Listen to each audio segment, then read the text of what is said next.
qui vient de nous rejoindre aussi pour un nouveau cocorico. Ah oui, un nouveau cocorico.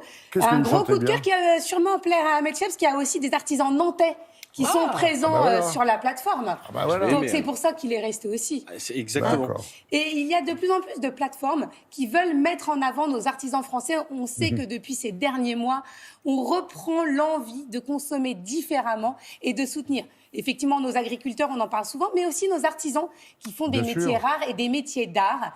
Là, c'est Stéphane qui est à l'origine de cette plateforme absolument incroyable qui va dénicher de vrais talents et qui rend ces talents accessibles. Attention, les prix sont aussi accessibles, donc s'offrir et pourquoi pas, rien que pour le plaisir, aller sur Histoire française. Je suis allée rencontrer non seulement Stéphane, le fondateur, mais aussi une artiste. Il faut que ce soit 100% français. Je veux que les clients qui arrivent sur la plateforme ne se posent plus la question si c'est fait en France ou pas. Bonjour Stéphane. Bonjour Laura.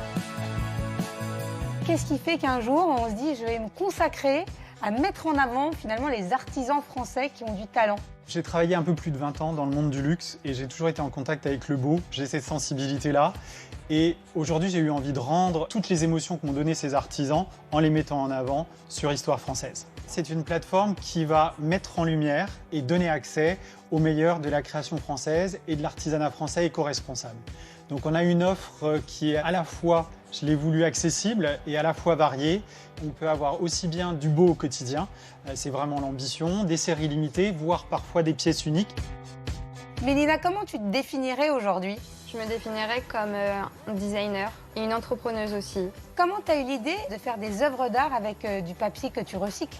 J'ai fait un bac pro en merchandisage visuel, donc j'avais des cours de vitrine et c'est là que c'est venu, j'ai eu l'idée de faire une vitrine tout en papier. J'ai adoré ce matériau, c'est un matériau qu'on a autour de nous, un matériau simple, léger, et je me suis dit il y a quelque chose à faire, j'ai expérimenté ça chez moi. Et ensuite j'ai travaillé dans une entreprise de papier, j'ai travaillé et exploité toutes les facettes du papier, ça m'a amené l'idée d'en faire mon métier.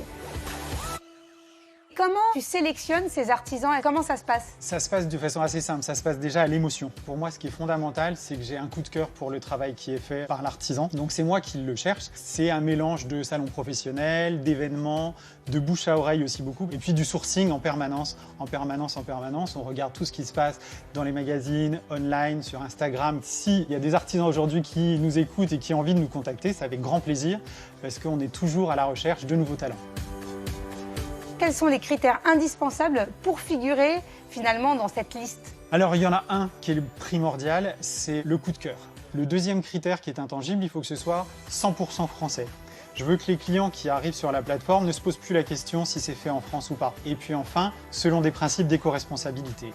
Donc l'artisanat, le 100% français et l'éco-responsabilité, c'est vraiment les trois critères intangibles en plus de l'émotion que ça doit déclencher.